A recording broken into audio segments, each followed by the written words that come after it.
काजी श्रेष्ठले बोलेको अभिव्यक्ति तपाईहरुको नेता हो उहाँ। हामी सरकारबाटै बाहिरिन्छौँ, अब ढिलो गर्नै हुन्न, टेबल हुँदा कति न बाहिरिनु पर्थ्यो। यो त संसदभित्र पनि होइन, संसदभित्रको जिम्मेवार पार्टीले के हामी संसदबाटै बाहिर निस्किने भने कि सरकारबाट बाहिर? सरकारबाट बाहिर निस्किनु पर्छ, आजै निस्किनु पर्छ। नै यहाँ प्रश्न, संसदमा टेबल भयो, निर्णय के हुन्छ थाहा छैन, अनि बाहिर निस्किने कुरा गर्दै जाने भने सरकारबाट बाहिर निस्किने कि संसदबाट बाहिर निस्किने भने? सरकारबाट। उहाँले बोल्नु भएको अब संसदमा कथम माओवादीले भनेको कुरा पास भयो भने के हुन्छ? एकछिन तपाईँ यतापट्टिबाट पनि हेर्नु नि त। अब माओवादीले जे कुरा भनिरहेको छ त्यही कुरा निष्कर्षमा आयो भने के हुन्छ त? अब यो परिदृश्य भन्नुहोस् त। संसदमा टेबल गर्नलाई माओवादीको मौन समर्थन बालुवाटारमा भएकै हो, त्यसो भए सहमति भएकै हो। समर्थन र विरोधको कुरा त यति कुरा गरेपछि त टेबल पनि हुन्छ, पास पनि हुन्छ नि। के टेबलको कुरा मात्र गरे, तर यति कुरा नगरिकन यसलाई चाहिँ विवाद अझ बल्झाउनेतिर नलगौँ भन्ने कुरा त माओवादीको हो। त्यति बेला टेबलको निम्ति पनि किन अलि बढी कसरत गरौँ न भन्ने कुरा हो। दोस्रो कुरा हो कि त्यहाँ दुईटा कुरा तपाईँले अलि मैले बुझाउन सकेन। माओवादीको दृष्टिकोण एउटा कुरा भयो, प्रधानमन्त्रीजीले होइन टेबल जसै पनि गर्ने भनेपछि टेबल गर्नै पाइँदैन, प्रक्रियामा हामी अवरोध नै गर्छौँ, प्रक्रियामै जाँदैनौँ पनि हामीले भनेनौँ। हाम्रो आफ्नो मत सकेसम्म यो उपयुक्त हुँदैन भन्ने कुरा हाम्रो मत राख्यौँ। त्यहाँ होइन, तपाईहरुकै नेता बोल्या म भन्दैछु तपाईँ, म तपाईँलाई भन्दैछु के तपाईँको किन छोड्नु भएन भन्नुभयो नि, यो त तेरो हतार पो गर्नुभयो तपाईँले यो प्रश्न भन्छु म। नैतिकता देखिएन, नैतिकताको प्रश्न उठाएको यो प्रश्न त पूर्ववर्ती सरकारले टेबल गरे होइन भने? पूर्ववर्ती सरकारले यसलाई यदि तपाईँ नैतिक प्रश्न बनाउनुहुन्छ भने यो त पूर्ववर्ती सरकारले दर्ता गरेको प्रस्ताव होइन।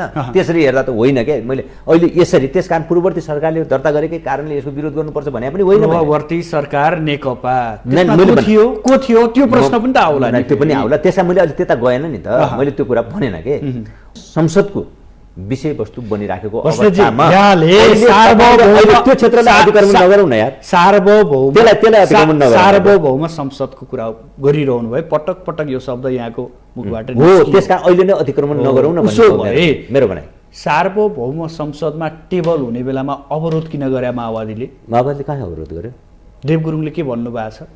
उठेर विरोध जनाउने को हो? न देव गुरुङजीले एकदम भन्नुभयो, हाम्रो दृष्टिकोण यो हो, तर सभामुखजीले यसलाई प्रक्रियामा लाने कुरा गरिसकेपछि त्यसलाई आत्मसात गर्ने कुरा चाहिँ हुने भयो। त्यो एउटा पक्ष भयो, हामी त्यसलाई आत्मसात गर्छौँ। तर हाम्रो पार्टीको सोच संसद अवरोध नहटाइकन संसद अवरोध हटाउँ, राष्ट्रिय सहमति कायम गरौँ यस्तो विषयमा, र केही जो विषय सवालहरू गम्भीर आशंकाको रूपमा उठिराखेका छन् ती विषयलाई स्पष्ट गर्ने र परिष्कृत गर्ने काम, परिमार्जन गर्ने काम गरौँ। त्यो गरेर टेबल गर्दै गर्दा सांसदहरू उभिनलाई विरोध भनिन्छ कि भनिदैन? म भन्दैछु कि म त्यहाँ भन्दैछु। आदरणीय दर्शकवृन्द नमस्कार, आजको सन्दर्भ कार्यक्रममा यहाँहरूलाई हार्दिक स्वागत छ। म सुदर्शन आचार्य। दर्शकवृन्द, आजको सन्दर्भमा आज हामी नेकपा माओवादी केन्द्रका नेता एवं पूर्व मन्त्री शक्ति बहादुर बस्नेतलाई अतिथिको रूपमा स्टुडियोमा निम्त्याएका छौँ। बहस एमसीसीकै छ, चर्चा एमसीसीकै छ। सडकदेखि सदनसम्म यति बेला अब एमसीसी के होला र सत्ता घटक दलहरूले यसलाई कसरी अवतरण गर्लान् भन्ने विषय चर्चाको विषय बनिरहेको छ। सत्ता घटक भित्रको मुख्य माओवादी केन्द्र एमसीसीको पूर्ण रूपमा विरोधमा छ। यद्यपि अध्यक्ष पुष्पकमल दाहालका केही गतिविधि भने अझै पनि शङ्कास्पद नै देखिएका छन्। अर्कोतर्फ पार्टीको आधिकारिक निर्णय भने अर्कै छ। यसो हुँदै गर्दा माओवादी केन्द्रले अब एमसीसीलाई कसरी, कुन बाटो र कहाँ लगेर रोक्ला, यो आजको महत्त्वपूर्ण विषय बनेको छ। यहाँ एमसीसीलाई लिएर दलहरू बीच मतभिन्नता छ। सरकारकै नेतृत्व गरिरहेको नेपाली कङ्ग्रेसले एमसिसी जस्ताको तस्तै पास गर्ने दाउमा छ, जस अनुरूप संसदमा टेबल भइसकेको छ र बिहिबारदेखि छलफलको प्रक्रिया पनि अगाडि बढ्दैछ। त्यही सत्ता घटककै दलहरू विरोधमा छन्। संसदमा मात्रै होइन, सडकमा पनि आफ्ना भातृ सङ्गठनहरूलाई उतारेर प्रदर्शनहरू जारी रहेका छन्। यो अवस्थामा के हुन्छ? नैतिकताले सत्ता, सडक र संसदमा विरोध गर्न मिल्छ या मिल्दैन? यो प्रश्न पनि उठेको छ। आज हामी यिनै विविध प्रश्नहरूको जवाफ लिने प्रयास गर्नेछौँ। आउनुहोस् आजका अतिथिलाई स्वागत गरौँ। स्वागत छ यहाँलाई माउन्टेन टेलिभिजनमा। धन्यवाद, नमस्कार। अलमल, हिजो एमसिसी प्रिय थियो। यहाँहरू सत्तामा आउँदा एमसिसीका प्रक्रियाहरू अगाडि बढेकै हुन्, छुपाएर छोप्नेवाला छैन। आज किन यति धेरै विरोध गरे भने के तपाईँहरूले? अलमलै होइन, विषय यो कस्तो भने सत्य भन्ने कुरा नै सापेक्षित पनि हुँदो रहेछ। मैले अरू बेला अरू प्रसङ्गमा पनि भन्ने गरेको थिएँ, म आज पनि भन्छु। हामी अहिले काठमाडौँ उपत्यकामा छौँ। विराटनगरबाट काठमाडौँ उपत्यका हेऱ्यो यो पश्चिम पर्छ, पोखराबाट काठमाडौँ बसेर काठमाडौँ उपत्यकालाई हेऱ्यो यो पूर्वी क्षेत्रमा पूर्वमा पर्छ, वीरगञ्जबाट हेरे अर्को ठाउँ पुग्ला, नगौर बसेर हेर्दा यो अर्को ठाउँ देखिएला। अहिले एमसिसी त्यस्तै भएको छ। विराटनगरबाट काठमाडौँ पश्चिम हो भनेर त्यसैलाई नै अब्सोल्युट बनाएर बसेको मान्छेले कसैले पूर्व हो एमसिसी भनिदियो भने, अरे एमसिसी भन्छु काठमाडौँ पूर्वमा पर्छ, पोखरा बस्ने मान्छेले भन्यो भने त्यसले कुरा बुझेन भन्ने जस्तो पनि हुनसक्छ। जे होस्, मैले यो सन्दर्भमा म तपाईँलाई के भनौँ भने अहिले एमसिसीको सन्दर्भमा मूलतः 4वटा प्रवृत्ति जस्तो मलाई लाग्दछ। एउटा यस्तो प्रवृत्ति छ जसले विकासवादको आवरणमा राष्ट्रको प्रतिष्ठासँग, हाम्रा स्वतन्त्र परराष्ट्र नीतिसँग, हाम्रा परराष्ट्र नीतिसँग, हाम्रो सुरक्षा नीतिसँग, हाम्रो संवैधानिक व्यवस्थासँग जे जस्ता प्रभावहरू परे पनि, यो त्यो प्रतिकूल अनुकूल जे प्रभाव परे पनि तिनलाई हेर्न हुँदैन। हामी विकासवादको अवधारणामा अगाडि बढ्नु पर्दछ भन्ने एउटा प्रवृत्ति देखा पर्छ। तर यो यथार्थमा विकासवादी प्रवृत्ति भन्दा पनि मलाई के लाग्दछ भने अमुक शक्तिलाई भिजाउने समर्पणवादी सोच जस्तो लाग्दछ मलाई। एउटा यो प्रवृत्ति। दोस्रो प्रवृत्ति, एक थरी प्रवृत्ति हामी कहाँ के छ भन्दा यो व्यवस्था, यो परिवर्तन सबै चित्त बुझेको छैन। यो परिवर्तनको समग्र प्रक्रियामा विमति राख्दै आइराखेको एउटा तबका छ, एउटा प्रवृत्ति छ जसले यो व्यवस्थाको असफलता कुनै न कुनै ठाउँमा कुनै पनि बेला साबित गर्ने प्रयत्न गर्दछ। जे भेटिए पनि ढुङ्गा माटो जे भेटिए पनि त्यसैलाई प्रयोग गरेर यो व्यवस्थालाई असफल बनाउने प्रयास गर्छ, व्यवस्थालाई असफल साबित गर्ने प्रयास गर्छ। अहिले एक थरीलाई यो मसला बनिराखेको छ कि यो व्यवस्था असफल साबित गर्नको लागि कोसिस गर्ने अर्को एउटा अतिवादी प्रवृत्ति छ। अर्को एउटा प्रवृत्ति पनि छ, फेरि अलि जेन्युन खालकै छ, तर उसलाई एउटा अलमल छ। यो राजनीतिक व्यवस्था भन्दा त ठुलो कुरा त राष्ट्रिय सङ्कट हो, राष्ट्रिय अस्मिता हो, राष्ट्रिय अस्तित्व हो। त्यस कारण साँच्चै राष्ट्रिय अस्तित्व चाहिँ सङ्कटमा परेको छ। अनि अथवा त्यो एमसिसीको रूपमा चाहिँ आएको छ र अहिले राष्ट्रिय अस्तित्व नै पुरै सङ्कटमा परिसक्यो। राष्ट्रिय अस्तित्व नै सङ्कटमा पर्ने भएको हुनाले त्यो राष्ट्रलाई अस्तित्वको सङ्कटमा पर्नुभन्दा त बरु व्यवस्था जतासुकै जाओस्, यो प्रक्रिया जतासुकै जाओस्, यो गाउनु हो, यो भत्किए पनि अहिले एकछिन केही हुँदैन, तर राष्ट्रियता जसरी पनि जोगाउनुपर्छ भन्ने एउटा प्रवृत्ति अथवा एउटा सोच यो पनि देखा परिराखेको छ। तर यहाँनिर पनि यो पनि समीक्षा गर्न लायक विषय छ कि के साँच्चै मुलुक अहिले यो एमसिसीकै विषयमा यो आलोचनात्मक ढङ्गले हेर्नुपर्ने कुरा त छँदैछ त्यहाँ छ। तर के अहिले यो समग्र राजनीतिक प्रक्रिया भन्दा पनि अझ ठुलो सङ्कट बनेर आएको हो त यो प्रश्न? यो फेरि विचारणीय प्रश्न छ। तर एउटा प्रवृत्ति यस्तो छ जसले यसलाई यो समग्र राजनीतिक प्रक्रिया भन्दा पनि यो सङ्कटलाई माथि देखिराखेको छ र अब अरू जेसुकै परिणाम आए पनि यसलाई विरोध गर्नुपर्छ, रिजेक्ट गर्नुपर्छ भन्ने अर्को एउटा प्रवृत्ति पनि देखिन्छ। तर एक साइडबाट हेर्दा त्यो इमान्दार र अलि जेन्युन टाइपको देखिन्छ, तर त्यो वस्तुगत बनेको बनेन अर्को पाटो छ। अब यो तीनटा प्रवृत्तिहरू एकातिर देखा परिराखेका छन्। अब कुन कुन पार्टी कुन कुन व्यक्ति प्रवृत्तिले यसको प्रतिनिधित्व गर्छन् त्यो छुट्याइहाल्छ, भन्नुहुन्छ। अहिले त्यता नजाउँ। जहाँसम्म माओवादीको कुरा आयो, माओवादी यो तीनटै कुराभन्दा अलिक फरक ठाउँबाट माओवादीले एमसीसीलाई र यो अहिलेको समस्यालाई हेर्ने गरिराखेको छ।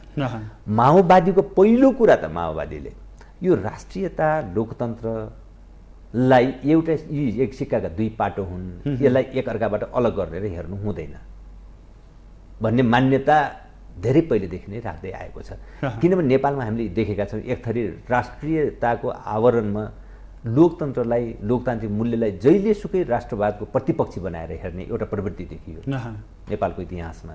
त्यसले लोकतन्त्रलाई जहिलेसुकै प्रतिपक्षी राष्ट्रियताको प्रतिपक्षी देखाउँछ, बुझ्छ। त्यो कुरा अतिवाद होइन, त्यो एउटा अतिवाद।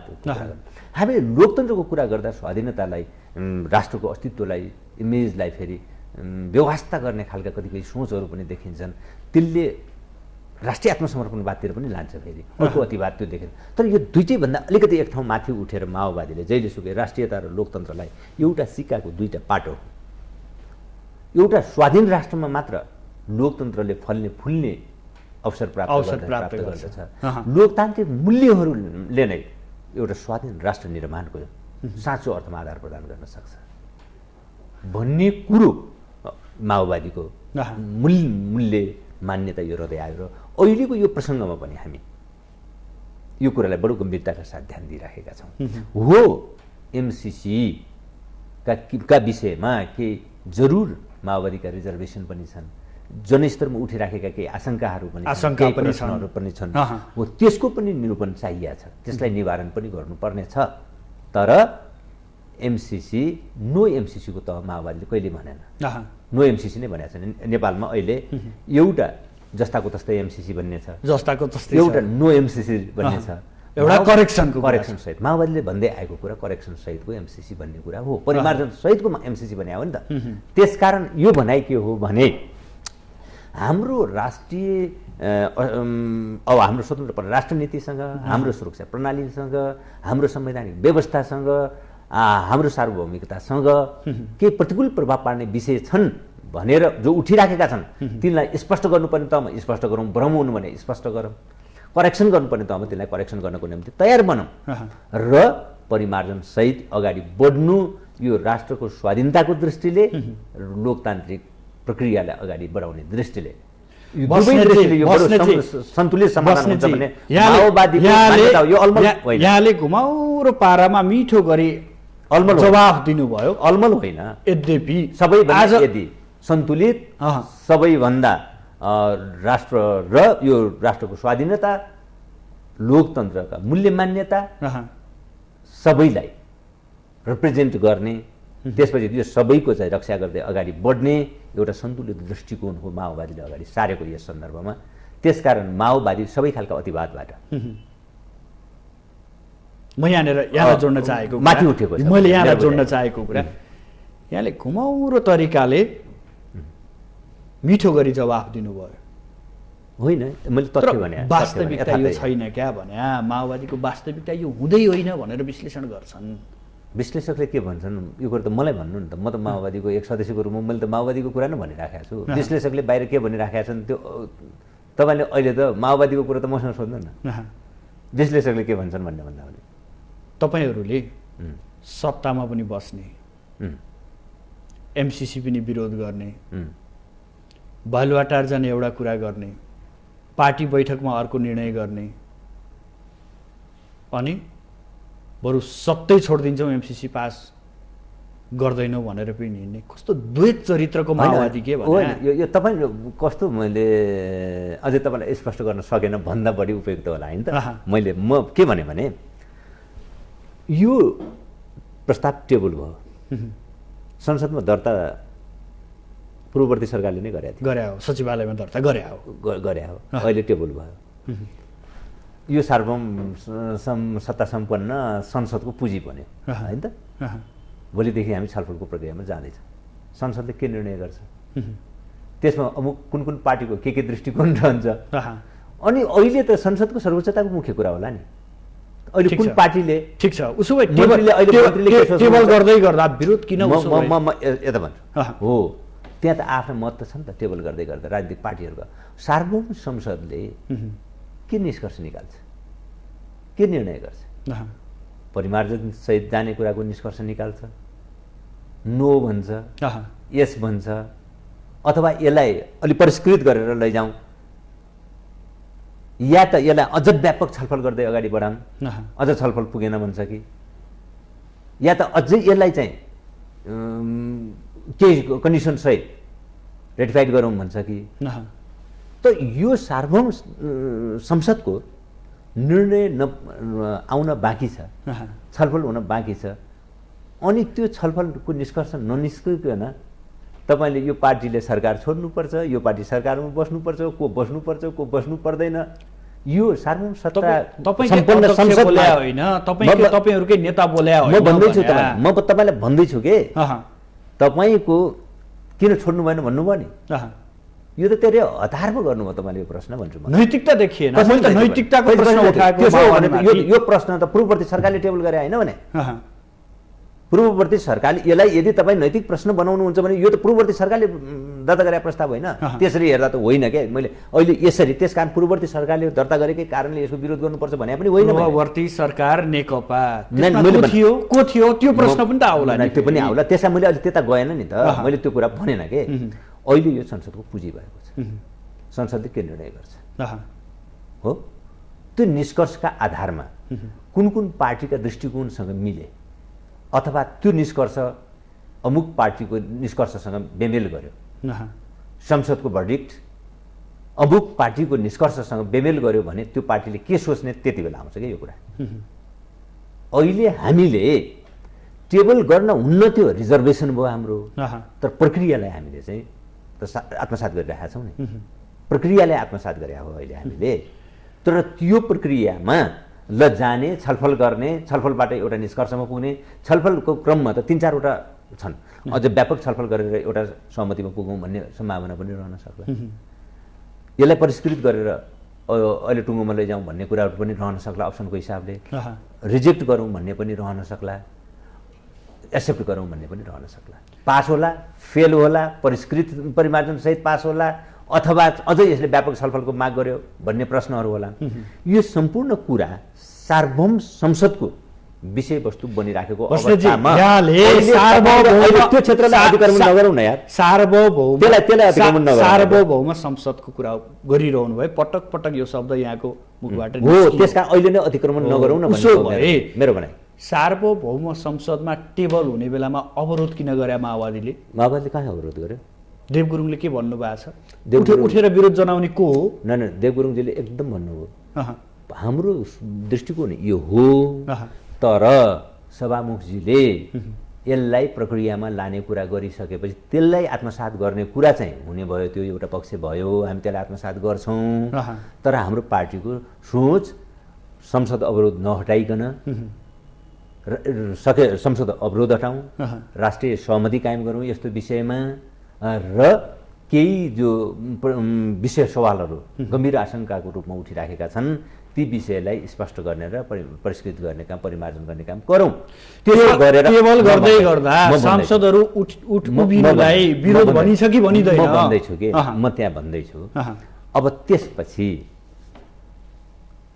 अनि प्रमुख सचेतकले के भन्नुभयो भने हाम्रो यो दृष्टिकोण हो, तर फेरि संसदीय प्रक्रियामा सभामुखजीले यसलाई प्रक्रियामा लगिसकेपछि त्यो प्रक्रियामा हामी सहभागी हुन्छौँ र त्यसलाई आत्मसात गर्छौँ।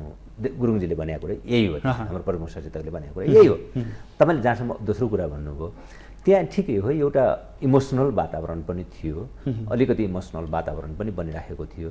पार्टीको अफिसियल कुरा यही थियो, दल नेता अगाडि हुनुहुन्थ्यो, दल नेता उभिनु भएको छैन, इभन पहिले बोलेर आफ्नो रिजर्भेसन राखेर फेरि गुरुङजी प्रमुख सचेतक स्वयं पनि बस्नु भएको छ, आफ्नो यथास्थानमा हुनुहुन्छ, अरू सिनियर साथीहरू पनि यथास्थानमै छ। अब फेरि कतिपय इमोसनल वातावरण बनेको थियो, कतिपय साथीहरू त्यहाँको माहौलमा तत्कालीन परिस्थितिमा बाहिर फेरि त्यति नै बेला सडकमा रबर बुलेटहरू पनि चलिराखेका स्थितिहरू, त्यो अलिकति नजिकका कम्युनिकेसनहरू छन्, त्यो सबैले एउटा वातावरण त्यहाँ बनेको छ, त्यो साँचो कुरा हो। यी सबै कुराहरू जोड दिँदाखेरि केही रिजर्भेसनका विषयहरू सबैको दिमागमा बसिराखेकै सन्दर्भ, तत्काल सडकमा भइराखेका गतिविधिहरूको प्रभाव, यी सबै कुराको मिक्सअप भएर आउँदाखेरि त्यहाँ अलि भावनात्मक उत्तेजनात्मक एउटा वातावरण बनेको पनि छ। त्यो कुरा साँचो। तर म तपाईँलाई अघि भन्दैछु कि तब उभिएर अवरोध किन गरे भन्दाखेरि दल नेता बस्नु भएको छ, प्रमुख सचेतक बसिराख्नु भएको छ आफ्नो स्थानमा, व्यक्तिगत रूपमा कतिपय साथीहरू उठ्नु पनि भएको छ, त्यो कुरा पनि हो। त त्यस कारण यो कुरालाई मैले अहिले को उठे को बसेतिर पनि नजाउँ, पार्टीको अफिसियल कुरा, दलको अफिसियल कुरा के थियो भन्ने कुरा गर्दा सकेसम्म राष्ट्रिय सहमति कायम गरेर, सकेसम्म संसदको अवरोध हटाएर अनि त्यसपछि यो गम्भीर आशंकाका विषयहरू छन् यसलाई निरूपण गरेर एउटा सहमतिको वातावरण सहित संसदको प्रक्रियामा जाँदा उपयुक्त हुन्छ भन्ने पार्टीको दृष्टिकोणलाई त्यहाँ दर्ज गरिएको कुरा हो। यसो भन्दै गर्दा प्रक्रियालाई आत्मसात गरिएको, यसो भन्दै गर्दा प्रधानमन्त्री देउबा र तपाईँको अध्यक्ष प्रचण्डजीले अमेरिकालाई संयुक्त रूपमा हस्ताक्षर गरेर पठाएको पत्रमा त निश्चित सीमा तोकिया छ नि भने होइन र हो। भने त्यसमा दुईटा पक्ष छ। कन्टेन्ट एउटा हेर्नुहोस्, एउटा टाइम फ्रेम हेर्नुहोस्। टाइम फ्रेम किन मागिएको छ त भन्दा यी विषयहरूमा हामीले राष्ट्रिय सहमति जुटाउनु पर्ने छ, केही विषय स्पष्ट गर्नुपर्ने छ, एउटा राष्ट्रिय सहमतिको वातावरण बनाउनु पर्ने छ, त्यो हामी कहाँ बन्या छैन। त्यसको निम्ति टेन्टेटिभ यो टाइम यो बिचको अवधिमा गर्नु पनि भएन, यहाँहरूले छलफल पनि भएन। म भन्छु त तपाईँलाई, टेन्टेटिभ यो टाइमभित्र जे कुराहरू अपुग छन्, अपूर्ण छन्, ती कुरा पुरा गर्नको लागि यो समय आवश्यक पर्छ भन्ने कुरा त्यहाँ उल्लेख गरिएको छ। यही त हो खास, त्यसको चाहिँ सार कुरा यही हो। कन्टेन्ट छ राष्ट्रिय सहमतिको कुरा छ त्यसमा होइन। अनि टाइम फ्रेमको हिसाबले यति टाइममा चाहिँ यो काम चाहिँ चाहिएला, हामीलाई कम्तीमा पनि यति काम टेन्टेटिभ यति काम गर्नलाई चाहिएला भन्ने कुरा छ। तर यो बिचमा नभएका त होइन नि त, धेरै पटक सर्वपक्षीय सर्वदलीय बैठकहरू कल भए, भलै सहमति हुन सकेन होला, कतिपय बेलामा कसैको अनुपस्थिति नै रह्यो होला, कसैले उपस्थित हुन नै इन्कार गर्यो होला, कतिपय अरू चाहिँ नागरिक समाजसँगका अन्तर्क्रियाहरू छन्, त्यसो राजनीतिक दलहरूका बिचका अन्तर्क्रियाहरू छन्, गठबन्धनका बिचका अन्तर्क्रिया छन्, सभामुखले नै धेरैलाई चाहिँ बोलाएर चाहिँ छलफल गरिरहेका प्रसङ्गहरू छन्। त्यसको निम्ति प्रयत्न नै भएन भन्ने कुरा त सही होइन। त्यो प्रयत्नहरू थुप्रै भयो तर सहमति जुट्न सकेन, यो चाहिँ साँचो कुरा हो। अब अहिले पनि सहमति जुट्न सकेको छैन। अब टाइम भनिसकियो, सहमति जुटे पनि नजुटे पनि जेसुकै होस् भनेर हामी फाल्ने कि होइन। हाम्रो आफ्नो देशभित्र यत्रो आशंका र ध्रुवीकरणको अवस्था छ, मुलुक पोलराइज्ड हुँदैछ एउटा विषयलाई लिएर। यसले गर्दाखेरि भोलि सरकारमा बस्ने एउटा होला, अर्को सरकार बाहिर बस्ला, जो बसे पनि त्यो सरकारमा बस्ने नबस्ने ठुलो कुरा होइन। त्योभन्दा गम्भीर कुरा मुलुक ध्रुवीकृत हुँदैछ। जुन विषयलाई लिएर आजको अन्तर्राष्ट्रिय राजनीति जस्तो छ, यो पृष्ठभूमि र परिदृश्यमा हाम्रो जस्तो मुलुक ध्रुवीकृत हुँदैछ।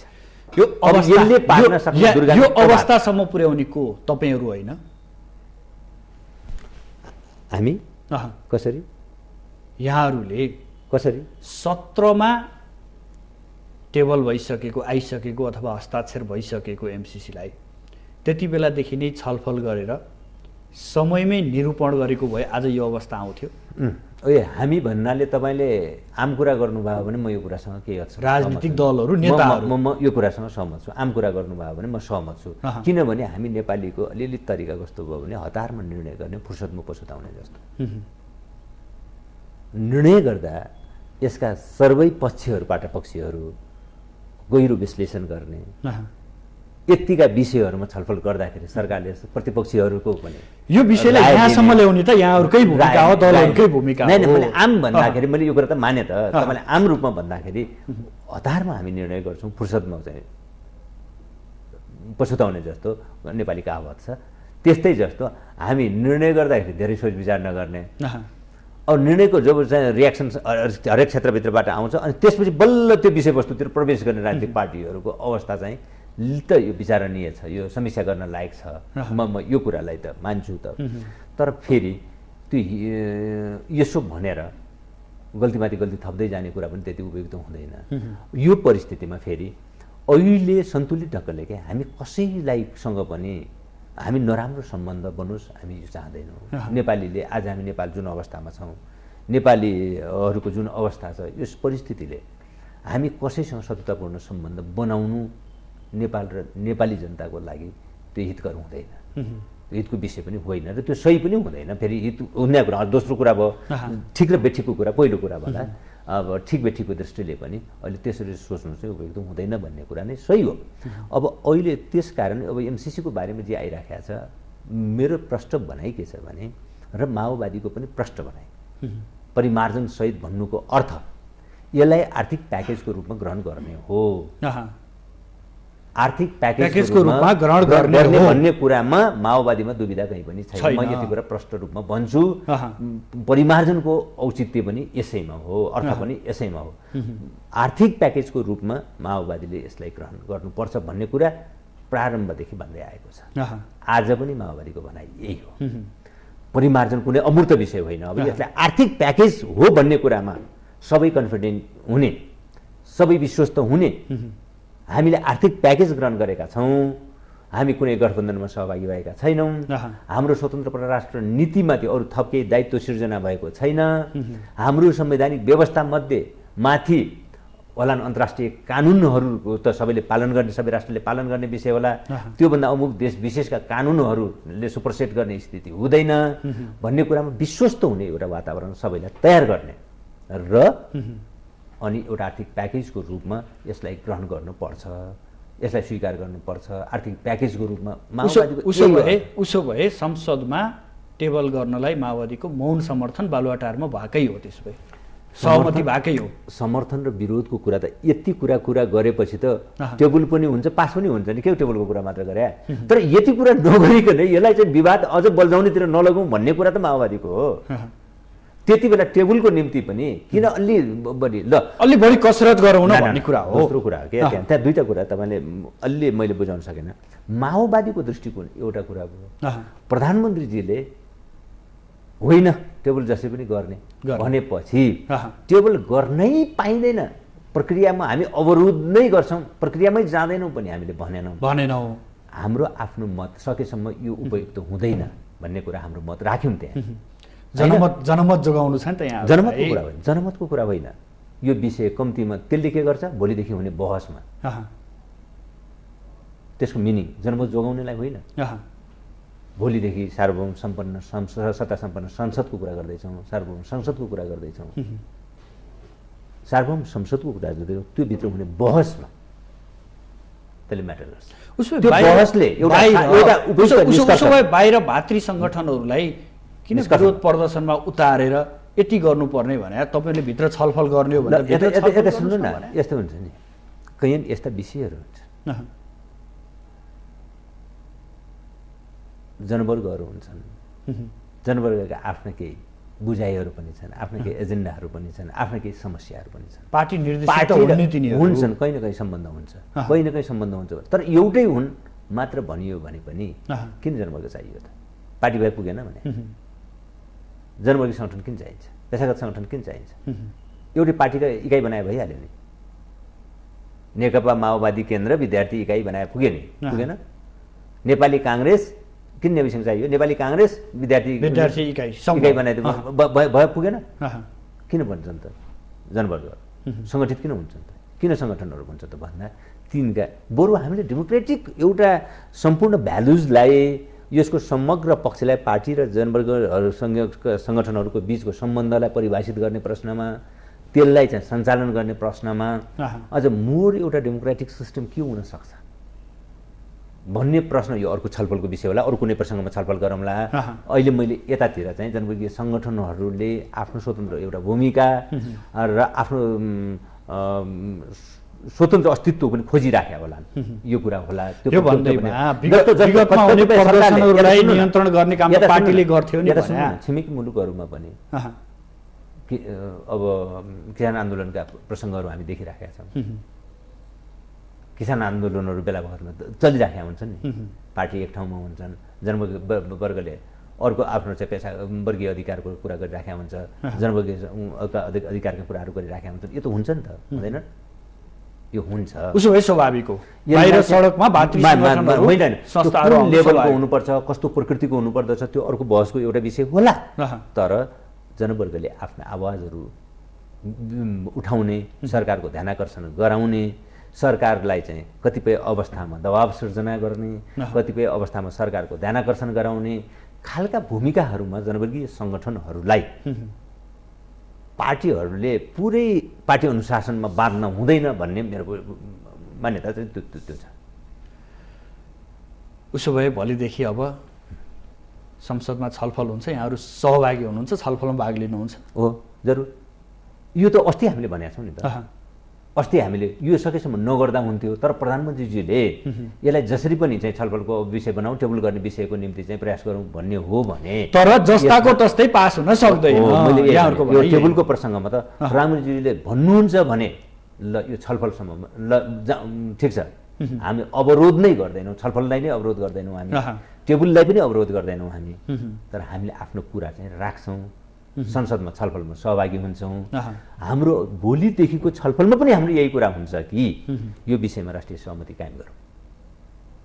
हामी यो भोलिदेखिको छलफलमा पनि हामी यही कुरा भन्छौँ कि यसलाई गम्भीर आशंकाका विषयहरू जे छन् त्यो आशंकालाई निरूपण गरौँ र एउटा यो आर्थिक प्याकेज हो, विकास साझेदारीको विषय मात्र हो भन्ने कुरामा सबैले आश्वस्त हुने वातावरण सिर्जना गरौँ र त्यसलाई पारित गरौँ। ठिक छ, हामीले नो एमसिसी भने पनि होइन, तर करेक्सन एमसिसी हो, तर हो यो एउटा आर्थिक प्याकेज हो, विकास साझेदारीको सवाल हो भन्ने कुरामा सबैलाई ढुक्क हुने वातावरण तयार गरौँ। त्यसको निम्ति करेक्सन कति गर्नुपर्छ, स्पष्ट कति गर्नुपर्छ, सबै गरौँ। अनि एउटा आर्थिक प्याकेजको रूपमा यसलाई त्यो गर्न, यो आर्थिक प्याकेज र विकास साझेदारीको रूपमा ग्रहण गर्नको लागि सहमति र ध्रुवीकृत सरकारको नेतृत्व गरिरहेको नेपाली कांग्रेसले केही छैन, करेक्सन गर्नुपर्ने अवस्था केही छैन, यो जस्ताको तस्तै पास हुन्छ भनेर त नेताहरू बोलिरहनु भएको छ। त्यहाँ पनि बोलिराख्नु भएको छ, तर कतिपय नेताहरू बोलिराख्नु भएको छ। अफिसियल्ली कांग्रेसले अब धारणा बनाउला, भोलिदेखि चाहिँ संसदमा दलले, नेपाली कांग्रेसको दलको तर्फबाट आधिकारिक धारणा प्रस्तुत होला। त्यही पनि फेरि सांसदहरू त आफ्ना धारणाहरू पनि व्यक्त गर्न के हदसम्म स्वतन्त्र पनि हुनुहुन्छ। छलफलको तहमा निर्णयमा पो विपको कुरा हो त होइन, दलहरूले बेला बेलामा निर्णयमा पो विप लगाउँछन्। अब छलफलको तहसम्ममा त फेरि स्वतन्त्र ढङ्गले आफ्नो मतहरू सबै सांसदहरूले पनि राख्नु होला। तर दलले, नेपाली कांग्रेसको दलले आफ्नो अफिसियल धारणा प्रमुख सचेतकहरू मार्फत अथवा अर्को दल नेता मार्फत आफ्नो आधिकारिक धारणा राख्ला। नेपाली कांग्रेसले, नेकपा माओवादीले पनि प्रमुख सचेतक वा दल नेता मार्फत पार्टीको अफिसियल धारणा पनि त्यहाँ प्रस्तुत होला। अब त्यो भइसकेपछि हामी कस्तो निष्कर्षमा पुग्छौँ, संसदको छलफलको निष्कर्ष के आउँछ, त्यो निष्कर्षको आधारमा कुन पार्टीले फर्दर स्टेप के लिन्छ त्यो त्यसपछिको कुरा हो। अमेरिकाले दबाब दिइरहेछ, चाइना पनि बोल्न थालिसक्यो। यो हाम्रो कस्तो अप्ठ्यारो अवस्थामा पुर्याइदिनु भयो कि यहाँहरूले एमसिसीलाई? आफ्नो विषय बन्नुपर्छ, हामीले यसलाई आफ्नो विषय बनाएर हल गर्नुपर्छ।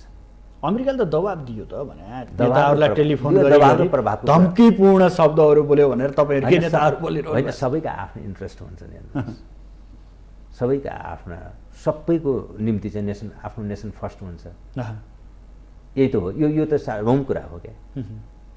हामी नेपाली हुनुको नाताले नेपालीको लागि नेपाल फर्स्ट हुनैपर्छ। हामी नेपालीले नेपाल फर्स्ट बनाउन सकेनौँ भने बरु यो विडम्बना र दुर्भाग्यको कुरा त्यो हुन्छ। हरेक देशको नागरिकले, हरेक देशको सरकारले, हरेक देशले आफ्नो देशलाई पहिलो प्राथमिकतामा राख्छ। आफ्नो राष्ट्रिय हित अनुकूल कसरी हुने, कसरी बनाउने कोसिस गर्छ सबैले। त्यसको निम्ति सबै प्रयासहरू। उसो भए भनिदिनुहोस्, तपाईँको नेता नारायण काजी श्रेष्ठले बोलेको अभिव्यक्ति, उहाँले दिएको अभिव्यक्ति, बनाउनु पर्यो नि त। नारायण काजी श्रेष्ठले बोलेको अभिव्यक्ति, तपाईँहरूको नेता हो उहाँ, हामी सरकारबाटै बाहिरिन्छौँ, अब ढिलो गर्नै हुन्न, टेबल हुँदाका दिन बाहिरिनु पर्थ्यो। यो त संसदभित्र पनि होइन, संसदभित्रको जिम्मेवार पार्टीले के हामी संसदबाटै बाहिर निस्किने भने कि सरकारबाट बाहिर निस्किनु पर्छ, आजै निस्किनु पर्छ? नै, यहाँ प्रश्न, संसदमा टेबल भयो, निर्णय के हुन्छ थाहा छैन, अनि बाहिर निस्किने कुरा गर्दै जाने भने सरकारबाट बाहिर निस्किने कि संसदबाट बाहिर निस्किने भने? सरकारबाट। उहाँले बोल्नु भएको अब संसदमा कथम माओवादीले भनेको कुरा पास भयो भने के हुन्छ? एकछिन तपाईँ यतापट्टिबाट पनि हेर्नु नि त। अब माओवादीले जे कुरा भनिरहेको छ त्यही कुरा निष्कर्षमा आयो भने के हुन्छ त? अब यो परिदृश्य भन्नुहोस् त। अनि माओवादीको मूर्खता हुँदैन आज? किन हतार गर्नुभएको त श्रेष्ठजीले? नै, म त्यही कुरा भन्दा त्यो पनि उहाँले व्यक्तिगत रूपमा भन्नुभयो। त्यो व्यक्तिगत रूपमा उहाँले भन्नुभयो, किनभने दलको अफिसियल कुरा त टेबल गर्ने, आफ्नो रिजर्भेसन राख्ने मात्र भन्ने त अफिसियल कुरा त यही भयो नि त पार्टीको। उहाँले व्यक्तिगत रूपमा त्यो कुरा भन्नुभयो, तर त्यो व्यक्तिगत रूपमा किन त्यो सही हुँदैन त भन्दाखेरि संसद कि त हामी संसदमा पनि छैनौँ भन्नु पर्यो, त्यहाँबाट निस्किनु पर्यो, त्यहाँबाट पनि बाहिर जानु निस्किनु पर्यो होइन। नभए संसदमा सार्वभौम संसदमा प्रवेश भयो विषय हामी हाम्रा कुरा राख्छौँ त्यहाँ। हामीले त 3-4वटा कुरा त भनेकै छौँ त, हामी भन्दै करेक्सन होला नहोला आफ्नो ठाउँमा छ, पास भयो भने आफ्नो ठाउँमा छ, माओवादी आफ्नो ठाउँमा छ। त्यो बेला के गर्ने, मुख दर्शक भएर बस्ने अवस्था छ। त्यो बेला के गर्ने, त्यस मैले त अघि भनिसकेँ, किनकि चुकिसकेको छ हिजोको दिनमा। म तपाईँलाई एउटा कुरा भन्दैछु, पार्टी नेतृत्व चुकिसक्यो। म तपाईँलाई एउटा कुरा भन्दैछु कि त एउटा कुरा भन्नु न, संसदले के निष्कर्ष दिन्छ, छलफलबाट के निष्कर्ष आउँछ। अहिले तपाईँले हेर्नुभयो भने सम्भावित 3-4वटा अप्सन देख्नुहुन्छ। एउटा पास हुन्छ, एउटा फेल हुन्छ होइन, एउटा परिमार्जनसहित पास हुन्छ, एउटा अझै यसले छलफल पुगेन भनेर संसदले थप समयको माग गर्ला भन्दाखेरि त हामीसँग अगाडिका वस्तुगत भन्छु म, त्यो सँगसँगै अर्को एउटा परिदृश्य सत्ता समीकरण नै परिवर्तन होला। त्यो पनि छ। मैले अहिले यसलाई त्यता लगेँ, सत्तासँग लगेन क्या, मैले एमसिसीको विषयसँग मात्र लगेँ। या त फेल हुन्छ, या त पास हुन्छ, अथवा पास हुन्छ या त फेल हुन्छ, कि संशोधन हुन्छ, कि संशोधनसहित पास हुन्छ, कि अझै यसले छलफल पुगेन भन्ने कुरा होला। वस्तुगत रूपमा त यिनै त हुन् सम्भावना, विकल्प हाम्रो अगाडिको यिनै त हुन्। हो, यी मध्ये कुन चाहिँ निष्कर्षमा पुग्छ, छलफलपछि हामी कुन प्रक्रियामा जान्छौँ, कुन निष्कर्षमा जान्छौँ, तपाईँ यी सबै विषय नहेरिकन निस्किँदै कहाँबाट निस्किने, सरकारबाट मात्र निस्किने कि दलबाट पनि निस्किने कि अनि भोलि बिहान उसले नै भनेको कुरा, माओवादीले नै भनेको कुरा र काङ्ग्रेसको कुरा उस्तै भयो भने त्यो बेला के हुन्छ। माओवादीले भनेको कुरा, काङ्ग्रेसले भनेको कुरा, एमाले भनेको कुरा उस्तै भयो भने त्यो बेला के हुन्छ, अथवा नहुन पनि सक्छ। हो भने यो कुन चाहिँ विषय के हुन्छ भन्ने कुरा एउटा निष्कर्ष नआइकन अनि अहिले जे कुरा भइरहेको छ यसलाई द्वैध उसो भए यहाँहरूले भन्न सक्नुहुन्छ सडकमा यो उग्र प्रदर्शन आवश्यक छैन, हामी भित्र छलफल गर्दैछौँ भनेर यहाँहरूले भन्न सक्नुहुन्छ। फेरि हामी भित्र बसेकालाई त हामीलाई बोल्ने ठाउँ त्यही छ, हामीलाई संसद सडक किन चाहियो, हामीलाई जो संसदमा छैन, आफ्नो अभिमत प्रकट गर्ने ठाउँमा छैन होइन। अब ती जनवर्गहरूको कुरा छन्, तिमीहरूले मत हालेर पठाएको हामी नेतृत्वकर्ता हो, हामी बोल्छौँ भन्दैनस्, त्यो पनि हुन्छ। तर डेमोक्रेटिक सोसाइटीमा अरू मेकानिजमहरू पनि छन्, तर प्रदर्शन अलि उग्र भयो, क्या उग्र भयो, जनवर्ग र सिभिल सोसाइटीका प्रश्नहरू छन्। नै यसको चाहिँ स्केल के हुनुपर्छ, यो अर्को छलफल हुन सक्छ विषय मैले भने नि त, त्यसलाई कुन रूपमा प्रकट गर्ने भन्ने कुरा मैले यसको विधिको बारेमा छलफल हुन सक्ला क्या। मैले यति मात्र भने, मान्छेले जनताले राष्ट्रिय सरकारका विषयहरूमा आफ्नो अभिमत प्रकट गर्न पाउने वातावरणको कुरा मात्र। मैले यो अहिले कुन प्रकृतिको भयो, कुन स्तरको भयो, यसको चाहिँ स्केलिङको बारेमा यो अलग छलफलको विषय हुन सक्ला। म तपाईँको प्रश्नसँग मैले अर्को ढङ्गले छलफल गर्न पनि सकिएला, त्यो हो। तर मात्र मैले अभिमत प्रकट गर्ने कुरा आउँछ नि। अब डेमोक्रेसीमा यो हुन त प्रतिनिधिमूलक व्यवस्था त हुँदै हो, तैपनि हामीले मोर अझ डेमोक्रेटिक सिस्टमको अभ्यासको जब कुरा गर्छौँ, प्रतिनिधिमूलक व्यवस्था हुँदै पनि त्यो आवधिक निर्वाचनको बिचको अवधिमा जनताले आफ्नो अभिमत प्रकट गर्ने मिडियालाई हामीले किन एउटा राज्यको अङ्ग भनेर भनिरहेको छौँ त, किन चाहियो त यो, होइन त? यो पनि डेमोक्रेटिक एउटा सिस्टमको प्र्याक्टिसको एक अभिन्न पार्ट हो नि त। मिडियाको भूमिका छ, त्यसै गरी अर्को कोही सडकको भूमिका, जनवर्गले सिभिल सोसाइटीले सडकबाट आफ्नो अभिमतहरू प्रकट गर्ला। त्यसकारण जनताले अभिमत प्रकट गर्ने यी विभिन्न माध्यमहरू हुन्, त्यसलाई हामीले निरपेक्ष ढङ्गले अस्वीकार गर्न हुन्न, तर त्यसलाई चाहिँ धेरै अब त्यो चाहिँ अमर्यादित धेरै नहुन्, त्यसले चाहिँ मुलुकमा अर्को सङ्कट नथपोस् भन्नेतर्फ भने सबै सजग हुनुपर्छ। संसदमा यही अवस्थामा एमसिसी निर्णयमा पुग्यो, पास वा फेल भन्नुपर्ने अवस्था आयो भने हाइपोथेटिकल कुरा, माओवादी कुन पक्षमा उभिन्छ? होइन, मैले व्यक्तिगत कुरा त भन्न सकुला, अफिसियल्ली भन्दाखेरि त यो त हाइपोथेटिकल कुरा नै भयो नि, अलि हतारको कुरा भयो नि त। तर यहाँको अध्यक्ष प्रचण्डजीले यहाँ तपाईँहरूका पुराना सहयात्री साथीहरूसँगको भेटमा के भन्नुभएको छ भने, हामी सडक सङ्घर्षै जानुपर्छ, यो हामीले एमसिसी भित्रबाट पास गर्दैनौँ है, तपाईँहरू ढुक्क भएर बस्नुहोस्। मैले यता भन्दैछु कि म त्यो एजेन्डामा किन प्रवेश गर्न नचाहेको भने यो छलफलले निष्कर्ष कस्तो लिन्छ भन्ने कुराको टुङ्गो नहुँदासम्म अतिवादी कुरा गरिहाल्नु हुँदैन भन्ने मेरो भनाइ मात्र त्यति हो। यो छलफलले एकछिन यो पनि गुन्जाइस छ, यो पनि एउटा सम्भावनाको क्षेत्र हो कि संसदभित्रको छलफलबाट जाँदै गर्दा उसो भए त यहाँहरू अझै प्रश्न हुनै सक्नु भएको छैन। प्रश्न जनताले यो बुझ्दैला नि फेरि भने यति त म भन्छु तपाईँलाई प्रधानमन्त्री शेरबहादुर देउवाले गृहमन्त्रीलाई भेटघाट गर्न पठाए हुनुहुन्छ। भेटघाट चलेछ। म तपाईँलाई भन्दैछु कि अघि त मैले बुझाउन सकेन कि भनेको थिएँ, अहिले यो तपाईँले गलत बुझ्नुभयो भन्दैछु। म किन गलत बुझ्नुभयो भने माओवादी त अलमलमै छैन नि, इकोनोमिक प्याकेज हो, ग्रहण गर्छौँ। यसले हाम्रो स्वतन्त्र परराष्ट्र नीतिमा केही थप दायित्व सिर्जना गर्छ, त्यसको प्रतिकूल केही थप दायित्व सिर्जना गर्छ, हाम्रो सुरक्षा प्रणालीमा थप केही प्रतिकूल प्रभाव पर्ने खालको दायित्व सिर्जना गर्छ, हाम्रो संवैधानिक व्यवस्थामा थप दायित्व सिर्जना गर्छ। यावत यस्ता प्रश्नहरू छन् भने हामी त्यसलाई अस्वीकार गर्छौँ भनेका छौँ। यो त क्लियरै भनेका छौँ नि त हामीले, हो यसलाई क्लियर गर्ने गरी आर्थिक प्याकेज बन्दा त्यसलाई ग्रहण गर्ने परिमार्जन भनेका छौँ हामीले। यो कुरा हुँदा म तपाईँलाई फेरि पनि भन्दैछु, त्यो भयो भने त माओवादीकै लाइन भयो नि त।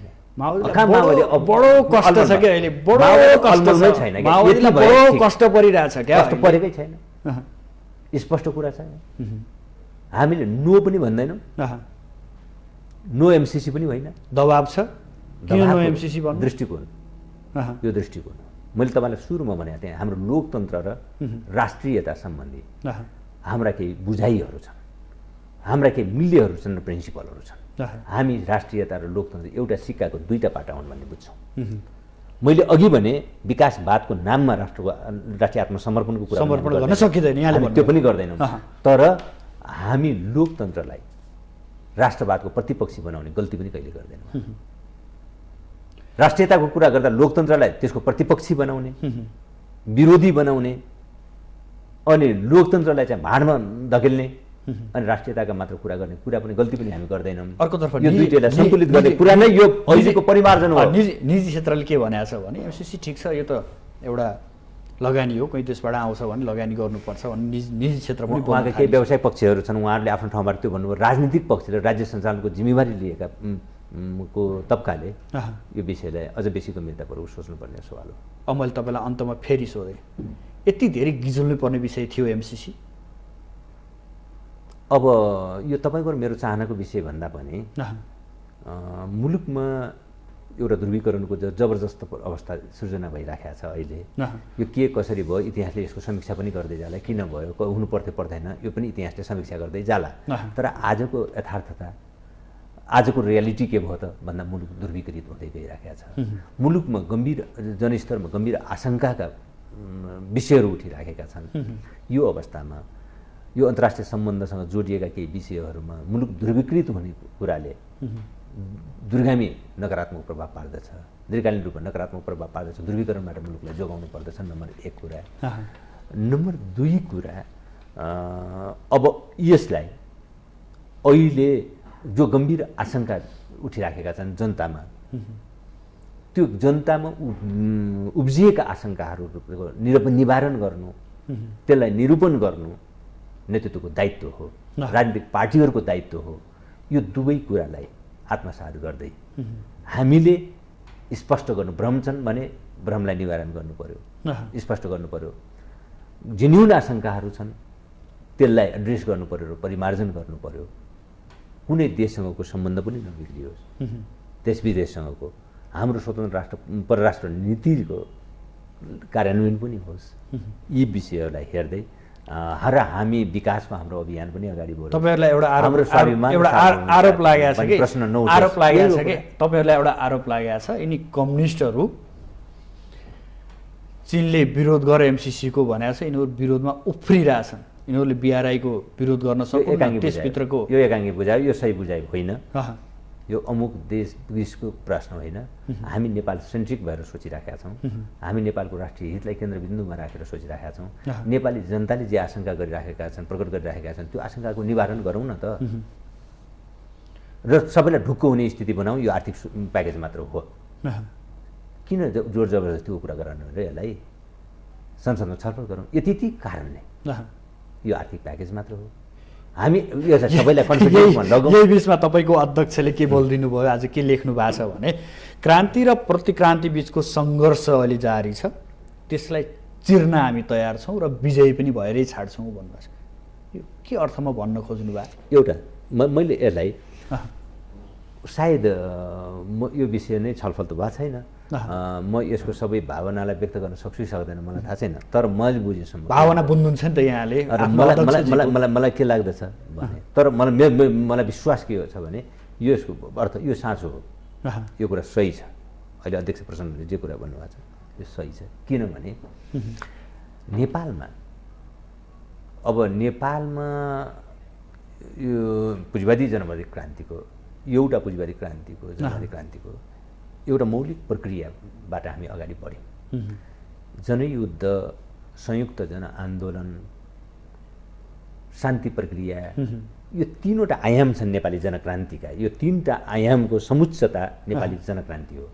त त्यो नेपाली जनक्रान्तिका उपलब्धिहरू आज जे छन्, एक थरी मान्छे त्यो उपलब्धिहरूलाई समाप्त गर्नको निम्ति लागि परिरहेको छ। एक दोस्रो कुरा, तर यो परिवर्तनलाई एक थरी मान्छे त सम्पूर्ण रूपले यो परिवर्तन अतिवाद भयो, यसलाई सम्पूर्ण रूपले भत्काउन खोजिरहेका छन्।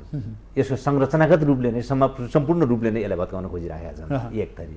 अर्को एक थरी मान्छे यो देशमा परिवर्तन यो भयङ्कर ठुलो भएको छ। हेर्नुहोस्, हामी गणतन्त्रमा आएका छौँ, हामी संहितामा आएका छौँ, हामी समावेशी लोकतन्त्रमा आएका छौँ, समावेशीकरणमा आएका छौँ, हामी नागरिकका आधारभूत मौलिक अधिकारहरूलाई राज्यले ग्यारेन्टी गर्नुपर्ने व्यवस्था कायम गर्दै यहाँसम्म आउँदाखेरि निकै ठुलो परिवर्तन हो। तर अर्को एक थरी मान्छे पनि छन् नि जसले यो परिवर्तनलाई होइन, केही होइन, यो संसदीय प्रणालीकै निरन्तरता, पुरानो संसदीय प्रणालीकै निरन्तरता हो भनेर व्याख्या गर्ने एक थरी छन्।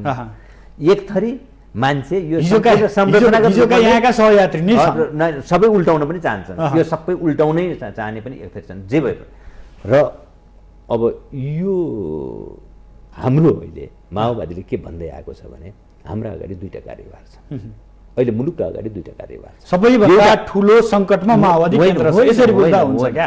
राष्ट्रको दायित्व बोकेको मान्छे अलिक बढी गम्भीर हुनुपर्छ। त्यो राष्ट्रको दायित्व सबभन्दा धेरै जसले बोक्छ त्यो बढी अप्ठ्यारोमा हुन्छ, यो त साँचो कुरा हो। आज माओवादीले भन्दै आएको यो देशका आजका राष्ट्रिय कार्यभार दुईटा छन्। एउटा यो परिवर्तनका मूल्यहरू छन्, त्यसको रक्षा गर्नुपर्ने एउटा कार्यभार हामीसँग छ। दोस्रो, यो परिवर्तनका मूल्यहरूलाई जनताको जीवनमा ट्रान्सलेट गर्नुपर्ने छ, जनताको आर्थिक सामाजिक अवस्थामा बदलाव ल्याउनु पर्ने अर्को कार्यभार छ हामीसँग। अझ मुलुकको जो पराधीनता छ यसलाई हटाउँदै अथवा मुलुकलाई अझ स्वाधीन, मुलुकलाई अझ बढी आत्मनिर्भर बनाउनु पर्ने हाम्रो दायित्व छ। त्यसैले यो दुईटा दायित्व, एउटा उपलब्धिको रक्षा प्लस यसलाई उपलब्धिलाई विस्तार गर्ने जो दायित्व, दुईटा कार्यभार छन्, यो कार्यभार राष्ट्रिय कार्यभार हुन्। यो राष्ट्रिय कार्यभार भनेको यो क्रान्तिकारी रूपान्तरणको प्रक्रिया पनि भन्न सकिन्छ। यो एउटा प्रक्रिया हो। अर्को प्रक्रिया भनेको अब यो दुईटै कार्यभारबाट मुलुकलाई विमुख गराउने कुरा प्रतिक्रान्तिकारी अन्तमा हो। अहिले यहाँ यो जुन विषय आएको छ, यो व्यवस्था उल्टाउन चाहिरहेका छन्। एक थरी राष्ट्रलाई चाहिँ स्वाधीन बनाउने होइन, अझ पराधीन बनाउनु पर्ने छ भन्ने यो प्रतिक्रान्तिकारी सोच हो। यो प्रतिक्रान्तिकारी सोच हो। उपलब्धिको रक्षा गर्ने, व्यवस्थाको रक्षा गर्ने र मुलुकलाई थप स्वाधीन र समृद्ध बनाउँदै लैजाने यो क्रान्तिकारी सोच हो। यो क्रान्तिकारी सोच र प्रतिक्रान्तिकारी सोचको बिचको एउटा अन्तर्क्रिया, अन्तरसङ्घर्ष, अन्तर्द्वन्द्व भनौँ, बहस भनौँ, विवाद यो चलिरहेको छ। तर महाधिवेशन सकिएको पनि महिनौ काटिसक्यो, पदाधिकारी टुङ्ग्याउन सकेका छैन, कमजोर बन्दै गइरहेछ माओवादी केन्द्र। प्रतिक्रान्तिका के कुरा यहाँले गर्नुहुन्छ? कमजोरको कसले सफल भयो कि असफल भयो नेपालको राष्ट्रिय राजनीतिमा? समय आउँदैछ, को बलियो को कमजोर, अब त्यो फैसला गर्ने समय त आउँदैछ। त साथीहरू सबै विभाजित भए होइन, के आधार आज कुन अवस्थामा छ माओवादी? एकीकृत पनि हुँदै गइरहेछ। त्यस कारणले सबल र विचलनको आएको हो कि जस्तो देखिन्छ क्या माओवादीमा? विचलन भन्न सकिँदैन। होइन, हामीले केही कमीहरू कहाँ रहे, हामी यसको गम्भीर समीक्षा पनि गरेका छौँ। पदाधिकारी टुङ्ग्याउनु भएको छैन यहाँहरूले? पदाधिकारी टुङ्ग्या तपाईँले निर्णय गर्ने ठाउँ त हो नि त्यो भने बैठक बस्ने गर्ने ठाउँ त हो नि त्यहाँनिर। यो राष्ट्रिय राजनीतिक मुद्दाहरूको कारणले केन्द्रीय समिति कोभिडको कारणले अरू कतिपय कारण प्राविधिक कारण केही नेताहरूको स्वार्थका कारणले होइन त्यो पनि थप्दैछ भने त्यो मुख्य होइन त्यो मुख्य प्रतिस्पर्धा पनि त छ नि। होइन त्यो त अलिअलि भइहाल्छ जहाँसुकै तर मुख्य कुरा त्यो हुँदै होइन नि। मुख्य कुरा कोभिडको कारणले हो राष्ट्रिय राजनीतिक परिस्थितिको कारणले हो। हामी केन्द्रीय समितिको अब 200-250 सङ्ख्यामा 300 सङ्ख्यामा जुट्न नसक्दा हाम्रो विधानको व्यवस्था अनुसार केन्द्रीय समितिको बैठक फुल बैठक पूर्ण बैठक बसेर पदाधिकारी टुङ्गाउनु पर्ने हुन्छ यो कुरा हो। तर तपाईँले यो सोच्नु पनि गल्ती हुन्छ कि पदाधिकारी भए रहेनछन् त्यसकारण यो पार्टी नै अपूर्ण भयो कि होइन। 64 सालमा क्या 64 सालमा नि हामीसँग पदाधिकारी व्यवस्था थिएन। निर्वाचनमा उम्मेकी हो अध्यक्ष प्रचण्डको नेतृत्वमा हामी उम्मेदवार अरू चुनावमा हुमियौँ सबभन्दा लार्जेस्ट पार्टी बनेर आएका थियौँ। सवाल पदाधिकारी भने हामी पदाधिकारीका आकाङ्क्षीलाई चाहिने कुरा हो।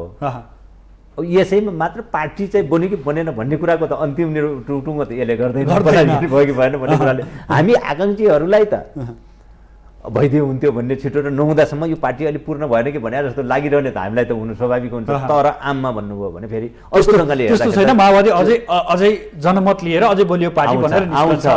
अब आउने चुनावले यो कुरालाई साबित पनि गर्छ। हस् बस्नेतजी आइदिनु भयो, आफ्नो विचार राखिदिनु भयो, यहाँलाई विशेष आभार। धन्यवाद। आदरणीय दर्शक पनि आज हामीसँग हुनुहुन्थ्यो नेकपा माओवादी केन्द्रका नेता एवं पूर्व मन्त्री शक्ति बहादुर बस्नेत। उहाँसँग एमसीसी, माओवादी केन्द्रको धारणा, अबको रणनीति र माओवादी केन्द्रभित्र देखिएका केही असन्तुष्टि र अबको रणनीति यिनी विषय केन्द्रित रहेर छलफल गऱ्यौँ। भोलि नयाँ विषयवस्तु र नयाँ अतिथिका साथ उपस्थित हुनेछु। आजलाई भने बिदा दिनुहोस्। नमस्कार।